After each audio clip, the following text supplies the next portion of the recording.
Hello friends, आप देख रहे हैं चैनल उर्दू कहानी। फ्रेंड्स, दिलचस्प कहानियाँ जानने के लिए मेरे चैनल को लाइक एंड सब्सक्राइब करें।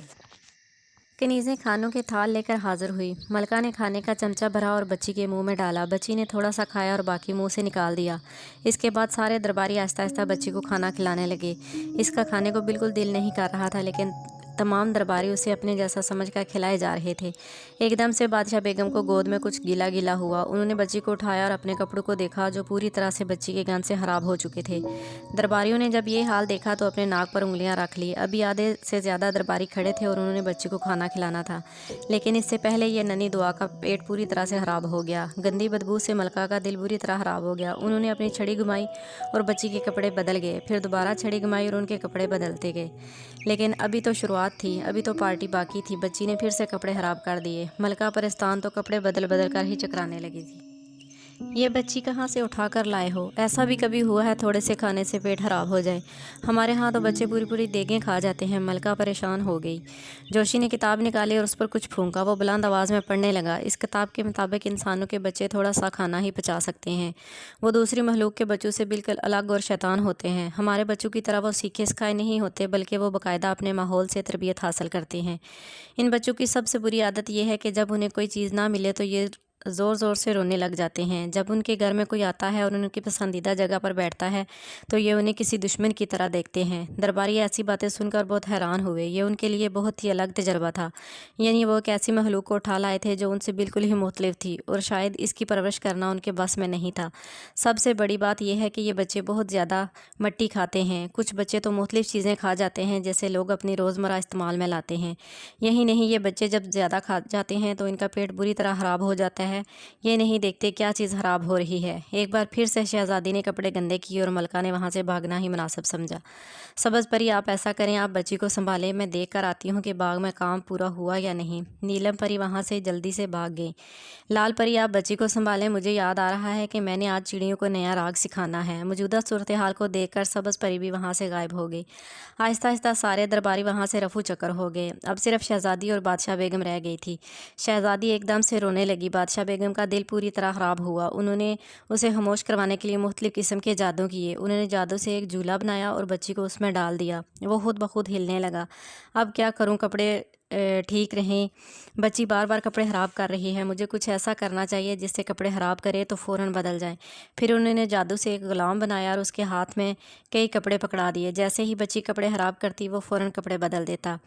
आज तो जो होना था हो गया, लेकिन आज के बाद मैं किसी को भी बच्ची के करीब नहीं आने दूंगी और ना ही मैं कुछ खिलाने दूंगी। जब खिलाने की बारी है तो पूरी रियासत मौजूद थी, और जब कपड़े बदलने की बारी आई तो सारे गायब हो गए। बादशाह बेगम का ये पहला तजर्बा था और बहुत बड़ा तजर्बा था। वो काफ़ी थक गई थी, इसलिए आराम की गरज से लेट गई। उन पर नींद की परियां हावी हो गई। अंधेरी दुनिया के सिपाही बच्ची को लेकर बादशाह के पास हाजिर हुए। बादशाह का दिल बाग बाग हो गया। अब तो उन्हें कोई भी हरा नहीं सकता था। हजूर, अच्छी खबर है, हमें बच्ची मिल गई है। गुलाम ने सर झुकाते ही बड़ी आजिज़ी से कहा। बादशाह ने हाथ के इशारे से उसे हाजिर करने को कहा। थोड़ी देर में एक बहुत बड़ा द्योहकल साया बच्ची को लेकर हाजिर हुआ और बादशाह के कदमों में रख दिया। बादशाह ने बहुत गौर से झुककर बच्ची को देखा, लेकिन उसमें कोई भी खास चीज़ उसे नज़र नहीं आई। ये बच्ची कहाँ से उठा कर लाए हो? बादशाह ने गुस्से से उसकी तरफ देखा। हजूर, सईदपुर के आलम शाह के घर से उठा कर लाया हूँ, गुलाम ने झुककर कहा। बेवकूफ़ो, ये इंसानी बच्ची नहीं है, बल्कि किसी जिन की बच्ची है। इसका मतलब है कि बादशाह लुकमान इस बार फिर बाजी ले गया और तुम लोगों के पहुंचने से पहले ही वो लोगों से बच्ची लेकर गायब हो गया। उसकी जगह पर यह जिन्नाती बच्ची रख गए। इस साया को अपनी जान की फ़िक्र होने लगी। बादशाह किसी भी सूरत हार बर्दाश्त नहीं कर सकता था। हजूर, इस बार गलती हो गई, लेकिन अब नहीं होगी। आप मुझे एक मौका दे, मैं बादशाह लुकमान के महल से उठाकर इस बच्ची को आपकी खिदमत में हाजिर हो जाऊंगा।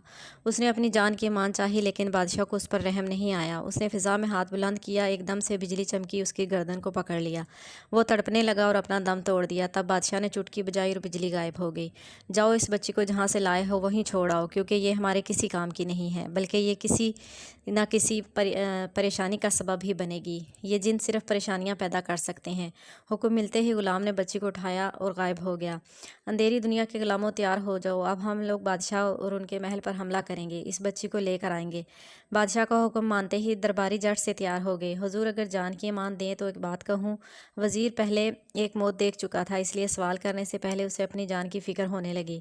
بادشاہ نے ہاتھ کے اشارے سے اسے بولنے کی اجازت دی۔ حضور، میں یہ کہنا چاہتا ہوں کہ اس وقت پرستان کی ملکہ وہاں پر موجود ہے۔ دوسری بات یہ کہ ان دو طاقتوں کا مقابلہ ہم ایک ساتھ نہیں کر سکتے۔ مجھے لگتا ہے ہمیں انتظار کرنا چاہیے ملکہ کا وہاں سے جانے کا۔ بادشاہ زور زور سے ہنسنے لگا۔ شیڈو، تم یہ بات نہیں جانتے کہ ہمیں تم سے زیادہ علم ہے۔ اس وقت لقمان اپنے محل میں موجود ہی نہیں ہے۔ یہی صحیح وقت ہے حملہ کرنے کا۔ وزیر کے پاس اب کہنے کو کچھ نہیں تھا، اس لیے چپ چاپ اپنی فوج کو تیار کرنے میں لگ گیا۔ تھوڑی ہی دیر میں بادشاہ سمیت ساری فوج کو کاف پر حملہ کرنے کے لیے روانہ ہو گئی۔ سعید پور کے لوگ اس نئے خاندان کے آنے سے بہت پریشان ہو گئے تھے۔ رات کے وقت ہراٹو کی اتنی تیز آواز آتی تھی کہ بچے ڈر جاتے تھے۔ ایسا لگتا تھا کوئی انسان نہیں بلکہ دیو زور زور سے ہراٹے لے رہا ہے۔ اوپر سے رات کو چڑیلوں کے ہنسنے کی آوازیں آتی تھی۔ جب سے یہ خاندان آیا تھا لوگوں کا جینا حرام ہو گیا تھا۔ سارا دن کی تھکاوٹ کی وجہ سے وہ تینوں سو گئے۔ اذلان اور ریان کو پھر سے بھوک لگی۔ ان دونوں نے ایک دوسرے کی طرف اشارہ کیا اور اپنے ہاتھ پکڑ کر وہاں سے غائب ہو گئے۔ سعید پور کے ایک محلے میں شادی تھی جہاں رات کے وقت پکوان بنائے جا رہے تھے تاکہ صبح انہیں پیش کیا جا سکے۔ دونوں بچے چپکے سے کھانے کے پاس پہنچے۔ اذلان نے ہاتھ اوپر اٹھایا اور کھانا ہوا میں اڑنے لگا۔ اب اس کا منہ کھلا تھا اور کھانا خود بخود اس کے منہ میں آ رہا تھا۔ ریان اس سے تھوڑا کمزور تھا، اس نے کھیر کے پتیلے میں منہ ڈالا اور گھٹا گھٹ اسے کھانے لگا۔ یہ شور کیسا ہے؟ ایک آدمی بولا۔ دیکھو کہیں کوئی بلی تو نہیں آ گئی، دوسرے نے آواز لگائی۔ کیٹرن والوں نے شور سنا تو انہیں کھانے کی فکر ہونے لگی۔ جلدی جاؤ، اس سے پہلے کہ سارا کھانا خراب کر دے اور ہماری محنت ضائع ہو جائے، پھر سے ہمیں نقصان ہوگا۔ جیسے ہی پکوانے والی جگہ پر پہنچے تو دیکھا کہ وہ چھوٹے چھوٹے بچے سارا کھانا کھا چکے تھے۔ ارے ارے، یہ کیا؟ یہ بچے ہیں یا کوئی جن؟ ان سب نے اپنا سر پیٹ لیا۔ چلو پکڑو انہیں اور لے چلو ان کے والدین کے پاس۔ جیسے ہی وہ آدمی انہیں پکڑنے کے لیے آگے بڑھے، اذلان نے کھیر والا پتیلا ان کی طرف اٹھا کر پھینکا جو ان کے سر کے اوپر جا گرا۔ اس نے ریان کا ہاتھ پکڑا جو ابھی تک کھیر کھانے میں مصروف تھا۔ دونوں بچے پلک جھپکتے وہاں سے غائب ہو گئے۔ ارے یہ کیا؟ بچے کہاں گئے؟ وہ تینوں کو تلاش کرنے لگے۔ تبھی لڑکی کے باپ کھانا دیکھنے کے لیے وہاں آیا۔ جیسے ہی اس نے کھانے کا حشر دیکھا تو ان پر برس پڑا۔ یہ کیا طریقہ ہے؟ ہم لوگوں نے تمہیں پیسے دیے ہیں اور تم لوگوں نے کیا حشر کر دیا ہے؟ اب کیا کھانا میں اپنے مہمانوں کو کھلاؤں گا؟ وہ ان بیچاروں پر برس پڑا۔ جناب، ہم نے اپنی طرف سے بہترین اور صاف ستھرا کھانا بنایا تھا، تب ہی یہاں پر دو بچے آئے اور انہوں نے اس کا حشر نشر کر دیا۔ اب اس میں ہماری کوئی غلطی نہیں ہے۔ برائے مہربانی ہمارے مالک سے ہماری شکایت مت کیجیے گا۔ اچھا، مطلب میں تم لوگوں کو پاگل نظر آتا ہوں؟ یعنی دو چھوٹے چھوٹے بچے آئے اور سارا کھانا کھا گئے؟ کیا بات ہے؟ اپنا گناہ دوسروں کے سر پر مت ڈالو۔ میں جانتا ہوں تم لوگوں کی پرانی عادت ہے، آدھا کھاتے ہو اور آدھا پکاتے ہو۔ ان لوگوں کو اچھی ہانسی سنا کر وہ وہاں سے چلا گیا۔ یا اللہ، اب ہم غریب کیا کریں؟ اتنا سارا نقصان ہو گیا ہے، اب تنخواہ ملنی تو مشکل ہے۔ ان دونوں کی سزا بیچاروں کو ملنے والی تھی۔ اب کوئی راستہ نظر نہیں آ رہا تھا۔ آدمی کی نظر کسی چمکتی ہوئی تھیلی پر پڑی۔ اس نے آگے بڑھ کر تھیلی کو اٹھا لیا۔ جیسے ہی کھولا تو اس میں کافی سارے پیسے ملے۔ اس کی آنکھیں چمک اٹھی۔ ارے بھائیو، خدا نے ہماری سن لی۔ دیکھو اس میں اتنے ہی پیسے ہیں جتنے ہمیں اس کام سے ملنے والے تھے۔ ان تینوں نے خدا کا شکر ادا کیا اور دوبارہ اپنے کام میں لگ گئے۔ سائڈ پر بیٹھا اذلان ان کی خوشی دیکھ کر مسکرایا اور وہ دونوں گھر چلے گئے۔ پرستان کی ملکہ جب بادشاہ بیگم کے کمرے میں آئی تو انہیں سوتا پایا۔ اس شہزادی کو اٹھایا اور باہر لے کر چلی گئی۔ وہ بچی بہت پیاری تھی اور پرستان کی ملکہ کے دل کو بائی تھی۔ دل کر رہا تھا وہ اسے اپنے ساتھ لے جائیں، لیکن کوکاف کے قانون کے مطابق اس بچی کو اپنے ساتھ نہیں لے جا سکتے تھے۔ اچانک ہی محل میں شور اٹھا۔ کالی دنیا کے لوگوں نے محل پر حملہ کر دیا۔ تمام درباری ان سے نپٹنے میں مصروف تھے۔ کالی دنیا کا بادشاہ بیگم کو کمرے میں آیا۔ وہاں بچی موجود نہیں تھی۔ پاس پڑے جھولے سے اس کی خوشبو آ رہی تھی۔ اس نے آس پاس سونگھ کر دیکھا، بچی آس پاس ہی موجود تھی۔ اسے ڈھونڈتے ہوئے وہ باہر نکل آیا۔ جس طرف سے خوشبو آ رہی تھی وہ چپ چاپ اس طرف بڑھا۔ پرستان کی ملکہ جانتی تھی کہ بادشاہ لقمان ہی بچا سکتے ہیں۔ کالی دنیا کا بادشاہ بچی کی خوشبو سونگھتے سونگھتے وہاں تک پہنچ گیا۔